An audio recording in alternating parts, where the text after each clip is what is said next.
कंगना रनावत की मूवी आई है emergency. Movie का नाम इमरजेंसी है, लेकिन मूवी के अंदर में कुछ ऐसा लगा नहीं।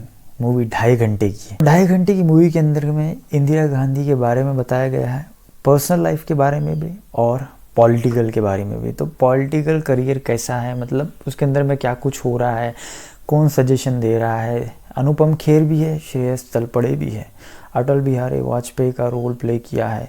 ऐसे बहुत सारे लोग हैं जिन्होंने, जैसे संजय गांधी, ये सब रोल प्ले किए। इसके अंदर में सारे आपको दिखेंगे, क्योंकि ये पॉलिटिक्स के ऊपर है। तो जिनको ज़्यादा इंटरेस्ट है पॉलिटिक्स के अंदर, वो मूवी देख सकता है। बाकी आपको पता ही है, मूवी की रिलीज डेट ऑलरेडी आ गई थी, लेकिन मूवी डिले हो गई। उसके अंदर के कुछ सीन्स कट कर दिए गए और बाद में अब मूवी जाके रिलीज़ हुई है। इसका मतलब समझ रहे हो आप, कंट्रोवर्शियल जितना भी था हटा दिया गया। तो मूवी के अंदर में बचा क्या, मतलब कंट्रोवर्सी छोड़ के भी जो इंटरेस्टिंग फैक्ट्स थे इमरजेंसी के बारे में, वो कुछ देखने को नहीं मिलते हैं। मतलब आधी अधूरी कहानी ऐसा कुछ लगता है। ज़्यादातर पर्सनल लाइफ और जितने भी सजेशंस मिल रहे हैं, या फिर जो वॉर हो रहा है चाइना इंडिया के साथ, फिर उस टाइम में जो पार्टीशन था, या फिर इंडिया पाकिस्तान की जो लड़ाई है, वो सब इसके अंदर में देखने को मिलेगा। मतलब ऐसा लग रहा था कि पूरा ही सब कुछ दिखा रहा है बचपन से लेकर, लेकिन जो मेन था इमरजेंसी, उसके बारे में ज़्यादा कुछ नहीं देखने को मिलता है। वो थोड़ा डिसअपॉइंटिंग था। लेकिन शॉर्ट स्टोरी इंदिरा गांधी के बारे में बताया गया है, पर्सनल लाइफ एंड पॉलिटिक्स में क्या कुछ होता है, और साथ में जो अपोजिशन वाले हैं उनके साथ क्या हुआ, और कहानी के अंदर में इंदिरा गांधी का मेन रोल क्या था।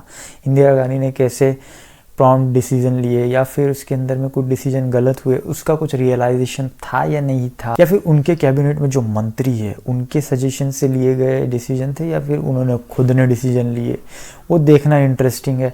और कहानी के अंदर में पार्टीशन का टाइम, उसके बाद फिर बचपन का वो टाइम, वो सब कुछ इसके अंदर में दिखाने की कोशिश की है।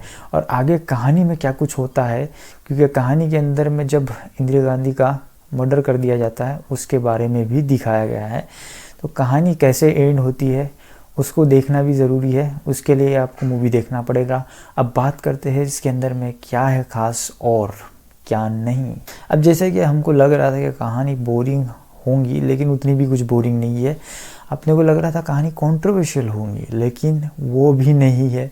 कहानी के अंदर में ऐसा कुछ ज़्यादा था नहीं कि जिसकी वजह से एकदम फायर या बवाल हो जाए, वैसा कुछ नहीं था। लेकिन इसके अंदर में जो कुछ भी दिखाया गया है उसको आपको जानना है हिस्ट्री के बारे में, तो आप देख सकते हो। और हिस्ट्री भी आपने पढ़ी होनी चाहिए उसके लिए। मतलब ऐसा नहीं कि कुछ भी देख रहे हो देखने के लिए।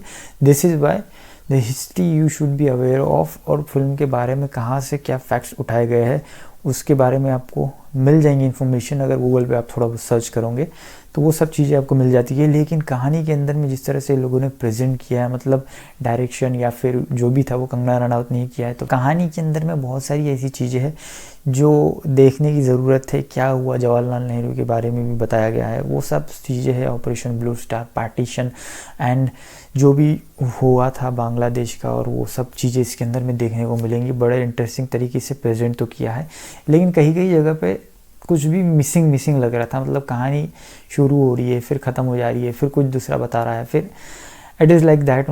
श्रेयस तलपड़े ने मतलब अटल बिहारी वाजपेयी का रोल प्ले किया है, और बिल्कुल आउटस्टैंडिंग, मतलब मज़ा ही आ जाता देख के जिस तरह की एक्टिंग है ना। इसमें फोकस में थे, तो उसका मतलब उनका जो मेन कैरेक्टर है इंदिरा गांधी वाला, उसको पकड़ना ज़रूरी था। तो इम्प्रोवाइज़ के चक्कर में वो थोड़ा सा कहीं ना कहीं 19-20 हो जाता है, क्योंकि वैसे डिसीजंस और फिर वैसे आवाज़ निकालना और उस तरीके से बोलना, उसके चक्कर में भी थोड़ा सा इधर उधर चली जाती है मूवी के अंदर।